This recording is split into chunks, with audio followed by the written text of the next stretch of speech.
반갑습니다. 오늘은 에스겔 4장 말씀을 함께 나눌게요. 5절 말씀입니다. 내가 그들의 범죄한 횟수대로 내게 날수를 정하였나니 곧 390일이니라. 너는 이렇게 이스라엘 족속의 죄악을 담당하고 그 수가 차거든 너는 오른쪽으로 누워 유다 족속의 죄악을 담당하라. 내가 내게 40일을 정하였노니 하루가 1년이니라. 공동체를 위한 불편을 감수하라 라는 제목으로 말씀 나누도록 할게요. 4장부터 24장까지는 이스라엘을 향한 심판의 메시지를 전하는 내용이에요. 하나님께서 에스겔을 침묵하게 하시면서 일종의 무언극 같은 형식으로 이스라엘을 향한 심판의 메시지를 행동언어로 전하고 계시거든요. 이 무언극 내용을 보면 3막으로 구성이 되어져 있는 것 같고 각 장면은 가져오라는 명령으로 시작을 합니다. 예를 들어 토판을 가져다가 1절 말씀이죠. 또 밀과 보리와 콩과 팥과 조와 귀리를 가져다가 9절 말씀, 또 5장에 가보니까 날카로운 칼을 가져다가 이렇게 말을 하고 있습니다. 4장의 1, 2막은 각각 당시 예루살렘 거민들과 바벨론에서 포로 생활을 하는 백성들의 고난을 보여주고 있거든요. 토판, 잘 알죠? 부드러운 진흙덩이, 벽돌을 굽기 위한 부드러운 진흙덩이를 말하고 에스겔이 이 토판에 자기가 기억하고 있는 예루살렘 지도를 그렸어요. 그리고 예루살렘의 모형을 만들었죠. 그리고 그 위에 누워서 지금 이제 이야기하고 있는 390일, 40일을 모로 누워서 잠을 자게 하시는 내용을 소개하고 있죠. 이게 무엇을 상징하는 걸까? 모형 위에 좌편으로 누워서 390일을 지냄으로써 고통받는 이스라엘을 그대로 보여주고 있죠. 본래 세상 가운데 있던 에스겔은 하나님과 백성 사이에 서 있는 사람이잖아요. 제사장의 목적이 사실은 그거 아니겠어요? 하나님과 사람 사이에 서서 순죄 역할을 감당하는 중요한 책임. 성경은 말합니다. 390일은 이스라엘 족속이 범죄한 390년의 횟수를 날로 계산한 것이다. 이렇게 말을 하죠.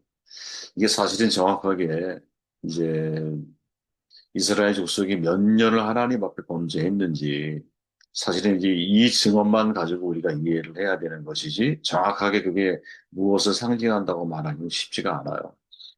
뭐 예를 들어 어떤 분은 솔로몬의 성전을 지어서 봉헌한 때 대략 한 1900, 한 900, 한 60년에서 990년 사이, 그 사이에서 왔다 갔다 하는데, 그리고 성전이 파괴될 때가 587년, 586년 여기에 해당하니까, 대략 그 기간이 한 390일 아닙니까?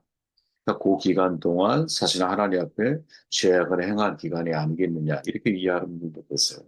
근데 중요한 건 정확한 날짜를 알고 그 때를 우리가 아는 것보다도 이게 왜 지금 에스겔에게 있어서 행동 언어로 사람들에게 보여주기 위한 마치 무언가 같은 이 행동을 보이고 있느냐. 여기에 사실 초점을 많이 맞춰야 한다라는 거죠. 그리고 이 막은 9절에서부터 시작이 되는데 포위 공격을 당하고 있는 예루살렘 백성의 고통을 상징적으로 보여지고 있죠. 먼저 에스겔은 누워서 무언가의 메시지를 전달하는 기간 동안 밀, 보리, 콩, 팥, 조, 귀리를 죽지 않고 생명을 부지할 만큼 소량만 먹어야 했다라는 거예요. 물도 하루에 0.6리터. 사실 여러분 광야 같은 지역에서 0.6리터라고 하는 것은 너무 적은 물의 양이잖아요. 단식 수준이라고 볼 수 있는 거죠. 실제로 여러분 어떤 분들은 이 곡물 있잖아요. 곡물과 요 물의 양을 음, 금식한 사람들의 회복을 위해서 필요한 음식이라고 생각하는 분들도 계세요. 뭐 자신의 믿음에 따라 바라보는 것이니 제가 뭐 뭐라고 말할 수는 없고, 네. 아무튼 그렇게 바라보는 분도 계신다라는 거죠. 이를 지켜보고 있는 백성들은 하나님께서 그들에게 주시는 메시지를 깨달아야만 하는 거죠. 그죠? 예루살렘에 남아있는 백성들이 앞으로 당하게 될 엄청난 고통, 그것을 보여주는 예언이죠. 무덤덤하게 받아들일 수는 없는 거거든요. 근데 너무나 이제 좀 아쉬운 건 뭐냐. 이러한 행동 메시지에 대해서 사람들의 반응이 사실 별로 좋지 않았죠. 그래서 24장까지 거치는 이 4장부터 24장, 무려 20장에 해당하는 이 엄청난 양을 통해 이스라엘에 대한 심판의 메시지가 아주 그냥 분야 자세하게 소개되어져 있는 것을 우리는 확인하게 되죠. 자, 내가 줄로 너를 동일이니 내가 여사하는 날이 끝나기까지. 네, 잠시만요.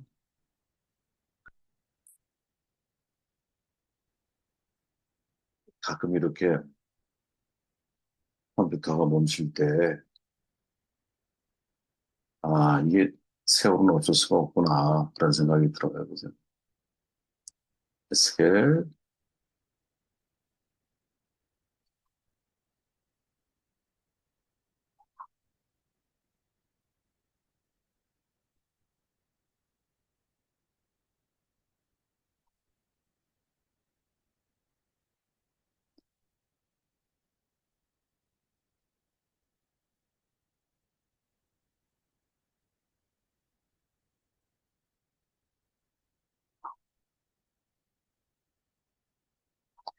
네.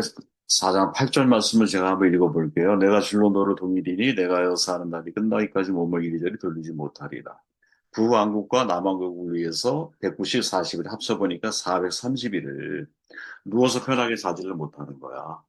뭐로 누워 자라는 거거든요. 여러분도 뭐로 누워 자고 하셔도 알지만 저도 이제 요즘에 이 옆으로 누워 자는 경우가 많은데 자고 나면 이 팔이 너무너무 저려요. 마치 그런 거죠. 네. 바닥이 여러분 우리처럼 침대로 되어 있는 것도 아니야. 토판 위에 만들어진 예루살렘 모형 그 위에서 자고 있는 거야. 거의 단식 수준의 음식을 먹으면서 무려 430일, 1년이 넘는 시간을 그렇게 보내고 있는 거죠.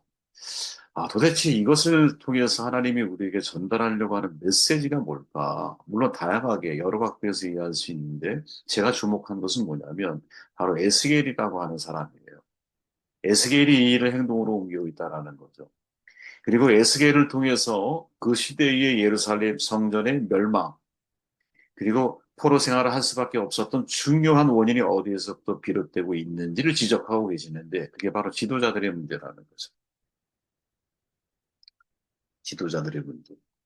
사실 예루살렘의 멸망에 결정적인 역할을 했던 사람들이 누구냐면 거짓 선지자들이거든요. 그죠?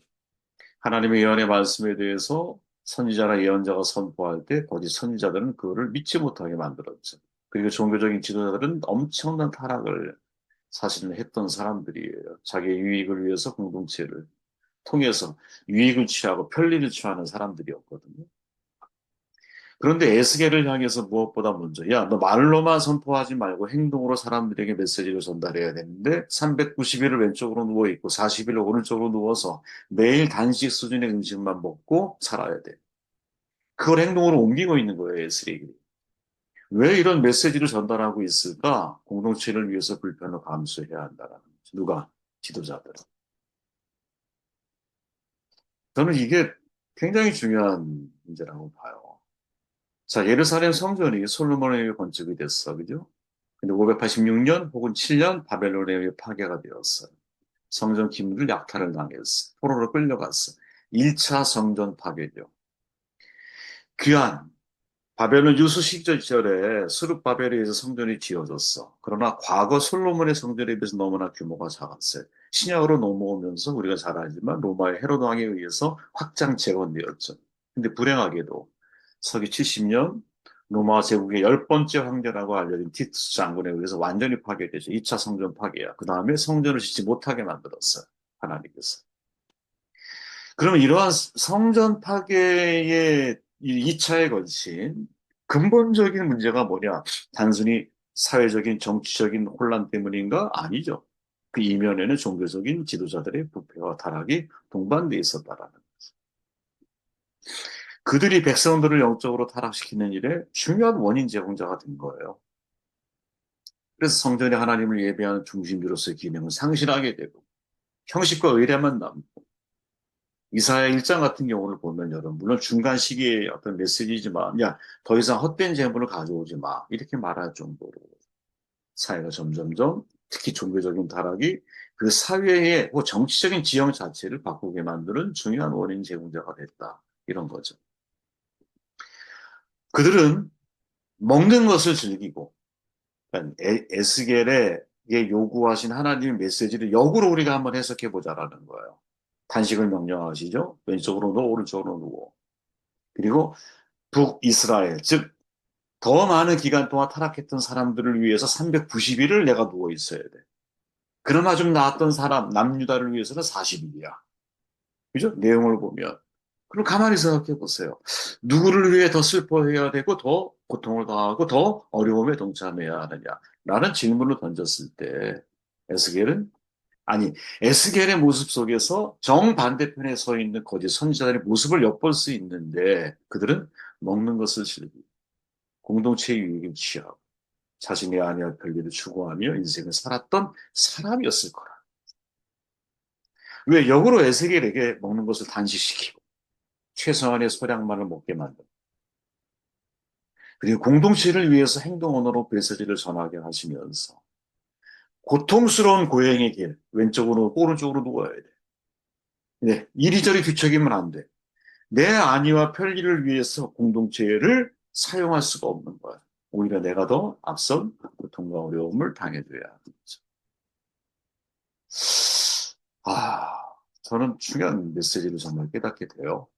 야, 영적 지도자는 어떤 사람이어야 공동체를 위해서 기꺼이 불편함을 감수하는 사람이 되어야 하는 거고.